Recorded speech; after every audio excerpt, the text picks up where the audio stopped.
RocSports, I'm back with another video. As you can tell by the title, this is my recap of the NFC East, all games that was played in the NFC East. Let's get right into it. I'm still trying to figure out how I want to, strategically drop my videos on Mondays, fresh after, Sunday's worth of games, Sunday straight of games. But quickly touching on, so I think what I'm going to do is just do by each division and cover the games that way, opposed to bulking them up all up in one video, making one long video. I think I made, like I'm doing right now, just covering just the NFC East. I may just do it by division and see how that go for the first couple of weeks and, go from there. But in terms of this video, what you click for, let's talk about the NFC East. First team up, the Eagles. If you first on this channel, I'm not biased. I'll be first to say that. I truly don't believe I'm biased. But I will talk about the Eagles more than any other team. Just like in the NBA, I will talk about the Bulls more. I obviously know more about them teams. I follow them to the T. I follow all teams. I follow, like, in terms of injury news, I know mostly all players from the whole depth chart, most leagues, most teams. It's just the players that come out of nowhere, where you may not be too familiar with unless you're within that fan base. So I'm not going to sit up here and act like I know that unless it's, it's a player that was a star in college, so to say. But, okay, I'm rambling. First team up, the Eagles. Eagles played Detroit Lions. A lot of people had the Eagles blowing them out. And you had some that had this as an upset alert, that had this as a scare game for the Eagles. I was somewhat in between, but I was leaning more so towards we would blow them out. First thing first, I'm very glad that we got the W. Let me say that first, because that's what matters at the end of the day. And that for the most part, we came out unscathed in terms of injuries. Yes, Derek Barnett was lost for the season. That sucks. Don't wish injury upon nobody, but if I'm honestly speaking, I wish him a speedy recovery, and I hope that he have a great career outside of Philly. I hope that was the last time we seen Derek Barnett in an Eagle uniform. And that's just me being honest. I like Derek Barnett, but I just don't, But in terms of the actual game, first thing first, man, shout out to the Lions, man. The culture seemed like it was changed. I know it was just the first week, so fans are into it like no other. Nobody really know what they are in terms of by week 10, you know if you're a bad team, so you're not as inspired as you might be week 1. All of that. So yes, it is a trap game. They have some vets, they have some young talent, they have 2 good lines. I know they will beat up a little bit on the O-line, but DeAndre Swift single-handedly kept the Lions in this game, man. When you look at the Eagles offense in its totality, they pretty much did whatever it was that they wanted to do. Jalenhurts, early on, everything was out of whack. And that was expected because for all teams, especially the teams that don't play their starters in preseason. And the Eagles were one of those teams where their starters on both sides of the ball only play one series each. So, Russ and time and all of that was definitely out of whack, out of sync. But give Detroit credit. They came out and they blitzed like no other. They sent the house so much the whole game. If I'm not mistaken, I believe they blitzed on 50% of their plays, but which is a lot, man. That's really a lot. But Jalen Hurts showed me a lot. He's definitely maturing. He's definitely getting better. His poise is second to none, man. His leadership, his playmaking ability. A lot of the throws that he made yesterday were big time throws.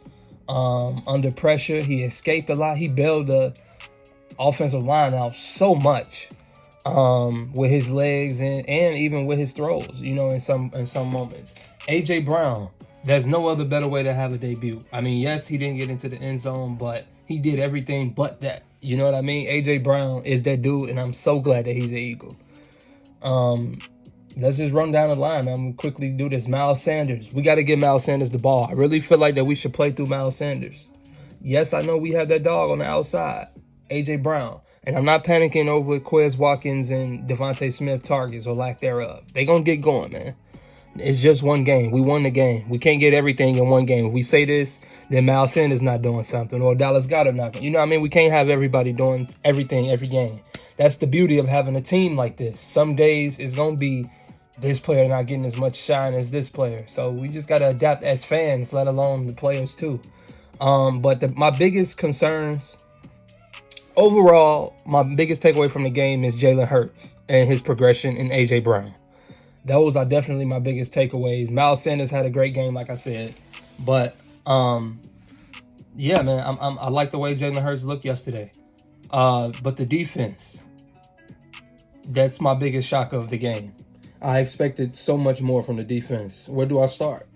To me, yes, the defense had the pick six, and Kaiser White, played well, and James Bradbury, with the exception of a few plays, the whole secondary played well.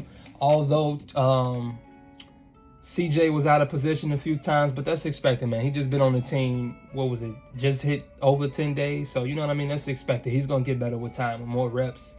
But Marcus Epps balled. I got to give him his credit. But the run defense, man, the run defense and the pressure on Jared Goff was the two biggest disappointments by far for me yesterday. Only getting one sack on Jared Goff that pretty much came late. I mean, don't get me wrong, it came at a pivotal moment, but it's like, come on, man.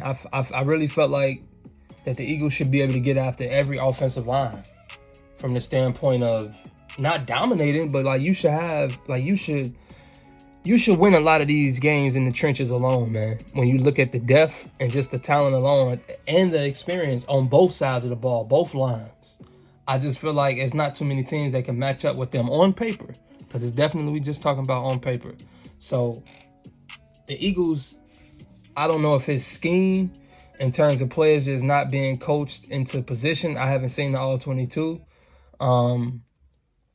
Or if it's just like on the players, you know what I mean? Like, because sometimes we quick to point fingers at coaches and stuff, but sometimes it's the players too, man. But I was very disappointed in the run defense, for sure. DeAndre Swift is one of my predicted stars, one of my breakout stars for this year. But it wasn't going to be a breakout game on the Eagles. That's definitely not what I predicted. And when you look at the sacks, like I say, they wasn't even getting pressure on Jared Goff. And he's one of those quarterbacks that if you get pressure in his face, just like all quarterbacks, but he's, more on the side that you do want to hit him early. That, he can get thrown off of his game. He's a pocket quarterback. He's not mobile. So the tackling, along with just the run defense and filling gaps and assignments, and like it was a disappointment, to say the least. It left a lot to be desired. So it was just week one. I don't want to overreact. The Eagles got the W. And yeah, big game coming up in week 2 against Minnesota for Dariusslay and for Jonathan Gannon, as well as for the whole Eagles team. The offensive line needs to bounce back against a good, fired up defensive line and a healthy one in Minnesota. So they got their work cut out for them next week. Next team up, Dallas Cowboys. And I'm going to continue to say this when it needs to be said. If you're a first time on this channel, I am an Eagles fan, but I'm a sports fan first. And Dak Prescott is without question one of the stars of the NFL. So seeing him go down sucks for me. So Cowboy fans, I feel for you. Hang in there. Hopefully your team can make a couple moves, to stay afloat until he comes back and see, what goes from there. But the season's not over, man. It's just week 1. We got a long season. More injuries. I hate to say it this way, but more injuries are going to happen for other teams. And it's football, man. It's sports. So Cowboy fans, your season's not over. But in terms of yesterday, y'all got y'all ass kicked yesterday. That score, what was it, 18-3, 19-3, something like that? It could have been way worse. If anybody that watched this game know, that score could have been way worse than what it was. That could have easily been at least 28-3, at least. But Zekeelliot for the Cowboys. Again, we strictly talking about the NFC East. So I touch on the Tampa Bay, when it's time when we talk about the NFC South. But in terms of the Cowboys, Zeke looked good. I thought Tyler Smith looked good. Micahparsons is one of one. So, the dude is just special, man. He's just special, and he's going to be hell to deal with for everybody, but let alone the division for the next 10 plus years or whatever. He's special, man. I love watching him play. Again, I know he plays for the Cowboys, but I love watching that man play. He's a baller, for sure. The effort, all of that. He's literally the total package. Micah Parsons is. Trevondiggs had a good game yesterday. The Cowboys defense as a whole didn't play bad.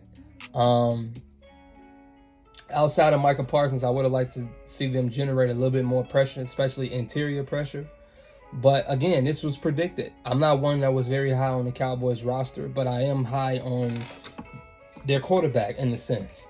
From the standpoint of, I do think that Dak is good enough to lead this team possibly to the playoffs or just outside. You know what I mean? So, but I don't think it's nothing beyond that. I mean, it wasn't nothing beyond that with the roster that they had last year. And when you look at their roster, I mean, they did not get better. Any Cowboy fan that knows their team, there's no way that you can say that y'all got better. You guys banked on Jalen Tolbert and all of these other rookies and just guys like a James Washington to come and save the day for guys like Amari Cooper that's been a Pro Bowler. And it's like, that's asking a lot. That's not fair to Jalen Tolbert. Not everybody's Justin Jefferson when you coming out the gate, or Jamar Chase, or you coming out the gate guns blazing and, you know, you just changing literally the whole franchise. Not everybody's that. And again, he was a second-round pick. So not saying that he couldn't have been a star, but to expect him to come right out the gate and fill that void for somebody of the caliber of Amari Cooper, that's just not realistic. So I said all that to say the Cowboys simply don't have enough playmakers, and that was on display yesterday. If you shut down the Cowboys' run game and double-team Ceedeelamb, me asking you this question, if you were an offensive coordinator for the Cowboys, what would you do? You know what I mean? Again, if you cannot run the ball and they simply taking away CD, whether it's double-team or they just got a number one corner that's just like that, who can you consistently rely on to win matchups for the Cowboys? You can't. It's like you can't rely on nobody. No other receiver. Even when Gallup comes back, he's fresh off an ACL injury, so he has to get himself acclimated. I don't know. Dak didn't look good, but again, how much blame can you put on Dak when he lost a Pro Bowl right tackle that they didn't replace with nothing even close to? He lost a Hall of Fame left tackle. And again, although Tyler Smith played well, the left guard got hurt. And so that throws out the whole chemistry of the offensive line. And when you're playing a aggressive defense, smart defense, experienced defense like Tampa, with the continuity that they have, it's going to be tough. So, again, what made things much more worse, in my opinion, for the Cowboys is that Dak got hurt. Otherwise, they would have chalked that loss up and moved on to the next week. Not saying that they're not doing that now, because that's what they have to do, obviously. But at the same time, the storyline is still Dak's injury. And what are they next move? Are they going to go with Cooper Rush, or are they going to go with, outside of the organization? We'll see. But Zeke's always starts the season off looking fresh to me. You go back and look at the past couple of years, his numbers continue to drop. But at the start of the season, the first 3 to 4 weeks, Zeke is Zeke. You know what I mean? And then is when the downcline starts to happen. So, again, history tells you that will happen again. So the Cowboys, I think, are in a very bad spot right now. I don't know where they go from here. But it's not much to say about yesterday. The defense had its moments, but for the most part, they were dominated in the run game. Leonard Fournette had a hell of a game. Mike Evans was there when needed. Julio Jones made an appearance. And Tom Brady was Brady. So he got it done at the end of the day, like he always does. So moving on, Cowboys play the Giants next week. So we're going to talk about the Giants.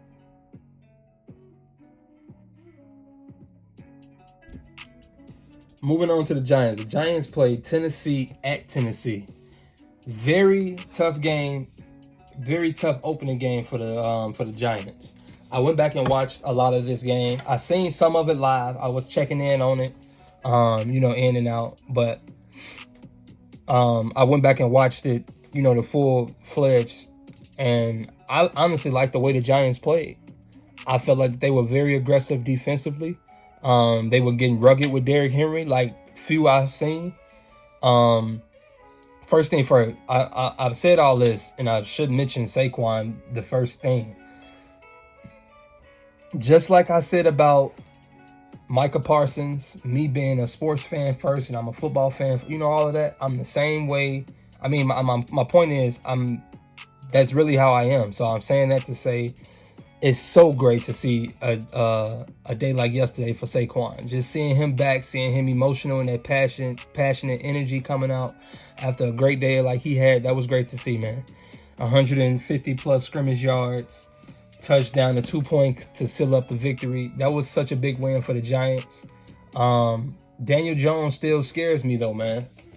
Daniel Jones, I just don't think it's going to pay dividends for the Giants on a positive note this season. Like, the fumbling is just, I don't know if there's just, like, I don't know if it could get cleaned up at this point. You know, that might just be who he is. History just tells you, you know, that is who he is. He just fumbles the ball too much, man. Obviously with the interception too, but the fumbles was what scares me more so. Interceptions happen. The other team gets paid. Defenses make plays just like offense make plays. So sometimes, you know, they just win reps. But the fumbles, he can clean up some, man. And I just think that that's going to really hold the Giants back when they play elite teams in big moments. Kadarius Toney, he needs more touches. He's just one of those players that he scares you if you're the other team every time he has the ball. He can house it wherever he's at when the ball is in his hands. He has that, you know, he has that dynamic to his game. He brings that dynamic to the game. But their defense, though, I like the Giants' defense. I really do. I felt like they did a really good job on Derrick Henry. What did he have? If I'm not mistaken, I want to say he had 80 to 85 yards, something like that. But I think one run alone, yeah, I got the numbers right here. 20 rushes for 82 yards.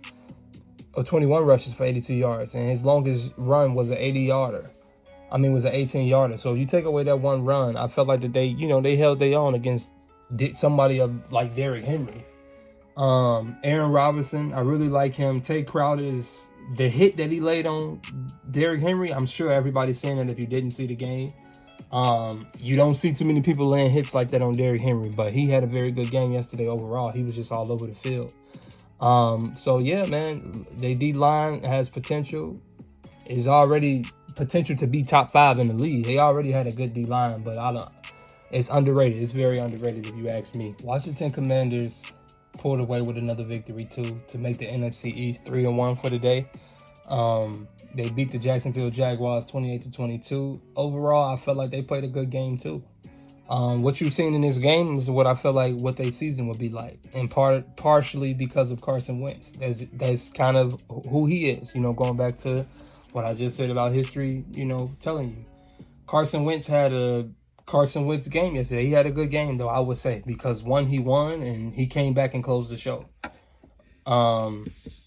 He had some adversity, but he came back. They started off Washington guns blazing. They came out on fire.